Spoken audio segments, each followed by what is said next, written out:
What really makes a physics problem more challenging for most of the students is not just the concepts and mathematics involved in it, but more importantly, the inability to comprehend the language of a problem. In today's video of Olympiad series, we are going to detail out one such problem of electrostatics, which is a very beautiful combination of both language use and mathematical application. And you are going to enjoy this video for sure. So let me first explain you the situation of the problem. So आप यहाँ पे देख सकते हो, यहाँ पर एक insulating thread से एक चार्ज बॉल हैंग कर रहा है। स्मॉल बॉल है और इस पर सर्टेन चार्ज है जिसका वैल्यू क्वेश्चन में नहीं दिया हुआ है, बट इसका मास दिया हुआ है, ठीक है। और इससे फार अवे लोकेशन पे एक दूसरा चार्ज पार्टिकल है, वो भी पॉजिटिवली चार्ज है, ये भी पॉजिटिवली चार्ज है। तो इनिशियली जो दूसरा चार्ज बॉल है बहुत फार अवे लोकेशन पे है और अब इसको धीरे धीरे, बहुत धीरे हम इसकी तरफ लाते हैं। तो ऑफकोर्स क्या होगा, एज ए रिजल्ट ये अपनी जगह पे रह नहीं पाएगा, ये राइज करना शुरू करेगा, ठीक है। तो ये जो दूसरा बॉल है जिसको हम इधर मूव करवा रहे हैं, इसको जो पहला बॉल हमारे पास था उसका जो पोजीशन था, इनिशियल पोजीशन, वहाँ तक लाते हैं। तो इवेंचुअली क्या हुआ, उसकी वजह से ये जो इंसुलेटिंग थ्रेड से जो बॉल मेरा हैंग कर रहा था, चार्ज बॉल, ये राइज करेगा। तो ये एच हाइट पे राइज करके रुक जाता है, मतलब बेसिकली ये इक्विलिब्रियम पोजीशन पे को अचीव कर लेता है यहाँ पर। तो हमें ये बताना है कि how much work has been done. तो ये जो भी आंसर आएगा m, और यहाँ पे extension due to gravity g दिया हुआ है, तो जो भी आंसर आएगा mgh के टर्म में आएगा। सो आई होप क्वेश्चन का जो सेटअप है वो क्लियर है। तो जैसा मैंने वीडियो के बिगनिंग में बताया था कि इवन तो हम लोग कॉन्सेप्ट से वेल अवेयर हैं, मैथमेटिक्स से वेल अवेयर हैं, बट अगर हम लोग लैंग्वेज को डिकोड करना नहीं जानते हैं, कॉम्प्रिहेंड करना नहीं जानते हैं, तो फिर प्रॉब्लम को सॉल्व करना मुश्किल हो जाता है। तो इस प्रॉब्लम में भी बहुत सारा ऐसा कीवर्ड्स है जिसको आइडेंटिफाई करना ज़रूरी है। जैसे हम लोग सबसे पहले बात करते हैं यहाँ पर इंसुलेटिंग थ्रेड। तो इंसुलेटिंग थ्रेड का क्या मतलब है यहाँ पर, अगर ये थ्रेड इंसुलेटिंग नहीं होगा तो ऑफकोर्स क्या होगा, जो भी इस पर चार्ज है वो क्या होगा, इसके अगर ये कंडक्टिंग हो जाता है तो ये इसके थ्रू फ्लो कर जाएगा, तो ये स्टैटिक कंडीशन में नहीं रह पाएगा, राइट।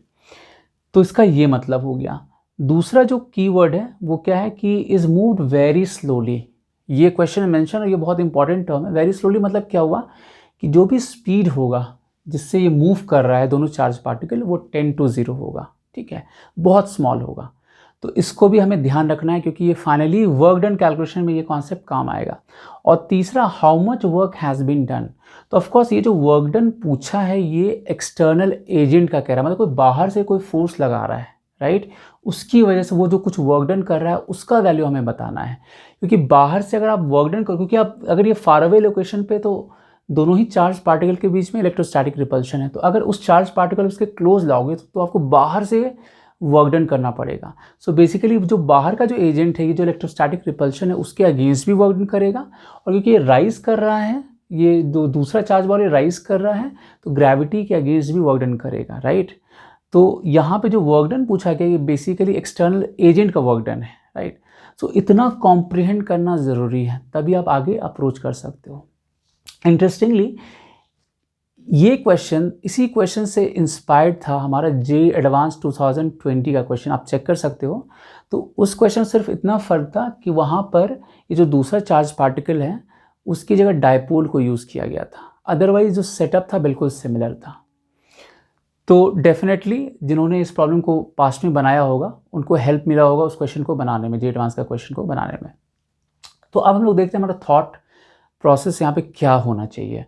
अब यहाँ पर ऐसा लगता है कि जो चार्ज है वो तो दिया ही नहीं हुआ है, बट कई बार क्या है ना कि अगर चार्ज नहीं, अगर कोई डेटा आपको लगता है मिसिंग है तो आप उसको मान लो, हो सकता है उसकी ज़रूरत ना पड़े या फाइनली वो कैंसिल आउट हो जाए या उसकी ज़रूरत ना पड़े।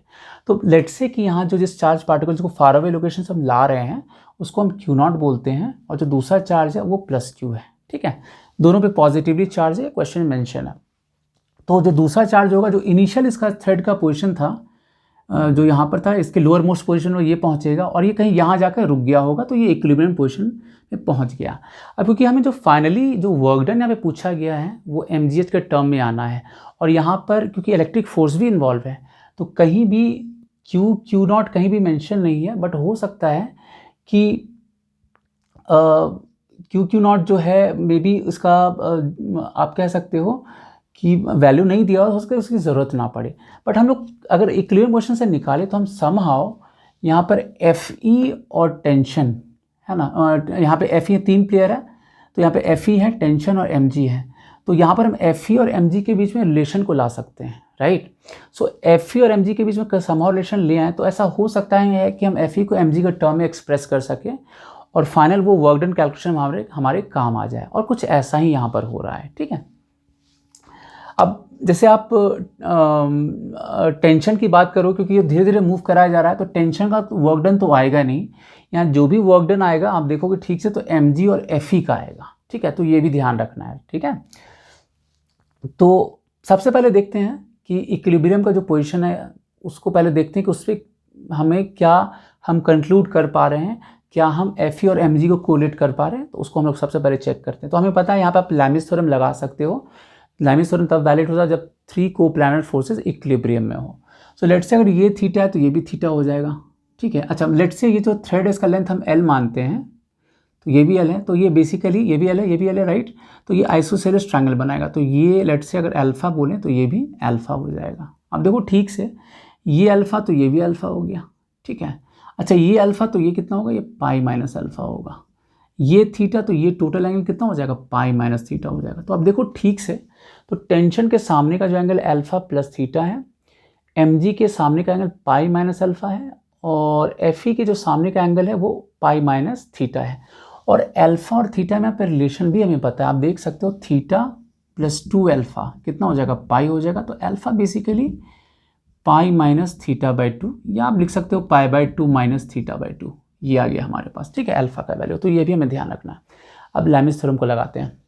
तो लैमिस थ्योरम हम जैसे ही लगाएंगे, सो लैमिस थ्योरम अगर हम लगाएं तो हम लोग क्या लिखेंगे इक्विलिब्रियम के लिए कि t divided by sine theta plus alpha, right.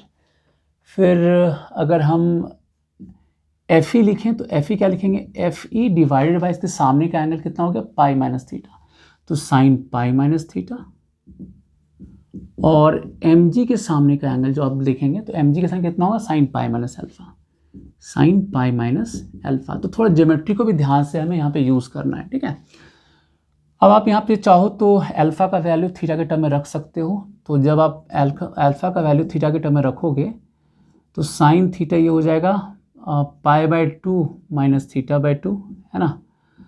So pi by 2 plus theta by 2 ये हो गया, ये होगा F E by sine theta हो गया, और ये M G by sine alpha हो जाएगा। और अल्फा का वैल्यू आप रख दो यहाँ से, पाई बाई 2 माइनस थीटा बाई 2, नहीं तो रख ही देते हैं यहाँ पे। सो पाई माइनस अल्फा अल्फा होता है पाई बाई 2 माइनस थीटा बाई 2, ऐसे रख लेते हैं। आप देख सकते हो ये कॉस थीटा बाई 2 हो जाएगा, और यहाँ से आप देखोगे तो ये भी कॉस थीटा बाई 2 हो, तो टी मेरा एम जी के इक्वल आ गया। नहीं, इस दोनों को आप कोरिलेट करोगे, इस दोनों को, तो ये T is equal to M G दे देगा, राइट। और जब आप इस दोनों को कोरिलेट करोगे तो एफ ई कितना दे देगा, एफ ई हो जाएगा एम जी साइन थीटा, और नीचे आ गया आपका कॉस थीटा बाई 2, ठीक है, इतना हो जाएगा। इसको आप फर्दर चाहो तो लिख सकते हो एम जी इंटू, थोड़ा और सिंप्लीफाई, और 2 sign theta by 2 into cos theta by 2, ठीक है, और नीचे कॉस थीटा बाई 2 आ गया। सो ऑफकोर्स ये कैंसिल आउट हो जाएगा, तो ये 2 m g sine theta by 2 हो जाएगा, ठीक है। अब देखो ठीक से ये एफ ई का वैल्यू आया, और एफ ई कितना होता है, के मेरा कूलम्स कांस्टेंट होगा के क्यू नॉट डिवाइडेड बाय, और यहाँ पर इसके बीच का जो सेपरेशन है, देखिए ये एल है, ये आइसोसेलेस ट्रायंगल है, यहाँ से अगर पकड़ने ड्रॉप करोगे तो इसको बाइसेक्ट करेगा, तो L cos alpha L cos alpha 2 L cos alpha आ जाएगा, तो 2 एल कॉस अल्फा का होल स्क्वायर, ये इतना आ गया हमारा। तो ये हमें ध्यान रखना है, ठीक है, इसको हम इक्वेशन नंबर 1 कह रहे हैं। तो आप देखो ठीक से, तो यहाँ पर समहाउ ये जो इलेक्ट्रिक फोर्स था, जो एम जी था, ये समहाउ आपस में कोरिलेट हो पा रहा है। तो देयर आर चांसेस कि जब आप वर्क डन लिखोगे तो ये एलिमिनेट हो जाए, और एक्चुअली ऐसा हो रहा है, देखते हैं कैसे।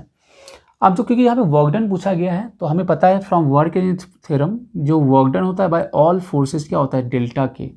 अब यहाँ पर क्योंकि इसको स्लोली मूव किया जा रहा है, तो v मेरा 10 to 0 है, तो ऑफकोर्स जो चेंज इन काइनेटिक एनर्जी वो भी क्या होगा, 0 हो जाएगा, ठीक है, क्लियर है। ऑल में यहाँ पे क्या क्या आ रहा है, तो एक तो एक्सटर्नल फोर्स का वर्क डन आ जाएगा, दूसरा कंजर्वेटिव फोर्स का वर्क डन आएगा। क्योंकि जो इलेक्ट्रोस्टैटिक फोर्स है और जो ग्रेविटेशनल फोर्स है दोनों ही कंजर्वेटिव फोर्स है, राइट। तो दोनों का वर्क डन यहाँ पे इन्वॉल्व होगा। तो हम ऐसा भी कह सकते हैं, अच्छा, वर्क डन बाय जो इलेक्ट्रोस्टैटिक फोर्स होता है वो negative of change in potential energy होता है, ठीक है। चाहे वो इलेक्ट्रोस्टैटिक पोटेंशियल एनर्जी हो या ग्रेविटेशन पोटेंशियल, दोनों के लिए वैलिड होता है, ये आपको पता होगा। सो यहाँ से जो एक्सटर्नल फोर्स का वर्क डन होगा सिंपली वो डेल्टा यू हो जाएगा, ठीक है। अब यहाँ पे डेल्टा यू में दो प्लेयर है, एक तो ग्रेविटेशन की वजह से नहीं और एक इलेक्ट्रिक फोर्स की वजह से, तो दोनों को हम लोग इंक्लूड करते हैं यहाँ पर।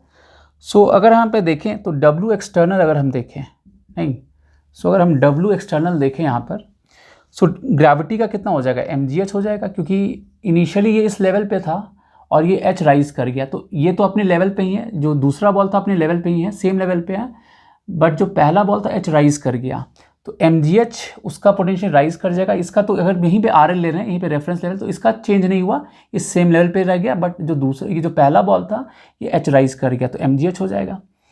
अब दूसरा जो पार्ट है चेंज इन इलेक्ट्रोस्टैटिक पोटेंशियल, तो इनिशियली ये दोनों ही बॉल बहुत इन्फाइनाइटली सेपरेटेड था, तो उस समय पोटेंशियल जो था उसका जीरो था, और जब ये सर्टेन सेपरेशन पे आया, ऑफ कोर्स ये मेरा 12 cos अल्फा हो जाएगा, आपने कैलकुलेट किया था ये 12 cos अल्फा, तो अब जो पोटेंशियल जो कितना होगा वो होगा के Q not divide by 12 cos alpha, के ऑफ कोर्स यहाँ पे कूलम्ब्स कांस्टेंट है, राइट। तो ये वैल्यू आ गया। अब देखो ठीक से आप, तो हमें यहाँ पे क्या चाहिए, हमें क्योंकि इसको एलिमिनेट करना है, राइट। क्यू और क्यू नॉट क्वेश्चन में नहीं दिया हुआ है, बट ये क्या एलिमिनेट हो जाएगा, तो आप देखो ठीक से इस इक्वेशन में, तो के क्यू नॉट 12 cos अल्फा को आप क्या लिख सकते हो यहाँ से, तो इसको आप लिख सकते हो mgh प्लस ये इसका स्क्वायर है, तो एक 12 cos अल्फा आप राइट साइड में इधर ले जाओगे, इसके साथ मल्टीप्लाई कर दोगे तो इसका वैल्यू आ जाएगा। तो क्या हम लिख सकते हैं, this would be equal to 2mg sine theta by 2, है ना, और ये हो जाएगा 12 cos अल्फा, राइट। तो यहाँ पर के Q not by 12 cos alpha चाहिए था, 12 cos अल्फा हम इधर ले गए, तो इसके साथ मल्टीप्लिकेशन में आ जाएगा, और यहाँ ये थीटा के टर्म में है और ये अल्फा है, अल्फा हमें पता है थीटा के टर्म में, तो यहाँ पर हमें थीटा के टर्म में रख देना ताकि एक ही थीटा के टर्म में ये पूरा एक्सप्रेशन आ जाए। सो mgh और ये वैल्यू जब रखोगे तो 2mg साइन थीटा बाई 2 और कॉस अल्फा, यहाँ पे अल्फा का वैल्यू पाई बाई 2 कंसिडर करोगे तो ये साइन थीटा बाई 2 हो जाएगी, साइन थीटा बाई। तो देखो ठीक से ये एक्सप्रेशन कितना आ गया, mgh plus 2mg into 12 sine square theta by 2, ठीक है, इतना आ गया। अब यहाँ पे समझना ध्यान से कि ये जो h है इसको आप क्या लिख सकते हो, ये टोटल l है, तो ये कितना होगा, ये l cos थीटा होगा, राइट, ये l cos थीटा हो जाएगा, और ये टोटल यहाँ से यहाँ तक l है, तो h जो होगा वो कितना होगा, h होगा l minus L cos theta, l आप कॉमन ले लो तो 1 माइनस कॉस थीटा, और इसको आप लिख सकते हो l into 2 sine square theta by 2, ठीक है। सो 12 sine square theta by 2 basically h के इक्वल है, तो ये भी एलिमिनेट हो गया यहाँ से, राइट। तो इसका वैल्यू, क्योंकि थीटा भी क्वेश्चन में नहीं दिया हुआ, हमने माना है, बट वो भी यहाँ से एलिमिनेट हो गया, एल भी क्वेश्चन में नहीं दिया हुआ था, बट वो भी एलिमिनेट हो गया यहाँ पर, राइट। तो ये वैल्यू रख दो यहाँ पर, सो mgh प्लस 2mg, ये भी h ही हो जाता है, तो जो उसका फाइनल आंसर होगा वो होगा 3mgh। तो जो एक्सटर्नल फोर्स वर्क डन करेगा वो 3mgh होगा, राइट। तो आप देख सकते हो इस प्रॉब्लम में बहुत सारा कॉन्सेप्ट था, मतलब इसमें मैथमेटिक्स भी था, जो कॉन्सेप्ट्स है वो भी था, और लैंग्वेज को कॉम्प्रिहेंड करना बहुत ज़रूरी था। लैंग्वेज में बहुत सारा कीवर्ड्स था, उसको आइडेंटिफाई करना था, उसको डिकोड करना था कि उसका क्या मतलब है। तो ये बहुत ही अच्छा कॉम्बिनेशन था, मैथमेटिकल एप्लीकेशन भी था, कॉन्सेप्चुअल एप्लीकेशन भी था, और जो प्रॉब्लम को कॉम्प्रिहेंड करना है वो भी इसमें इन्वॉल्व था। तो बहुत ही अच्छा कॉम्बिनेशन था, और आप इस प्रॉब्लम से बहुत सारी चीज़ सीख सकते हो, interesting. So that's all for this video. Next video में हम लोग फिर मिलेंगे एक नए कॉन्सेप्ट के साथ। Till then take care, good bye.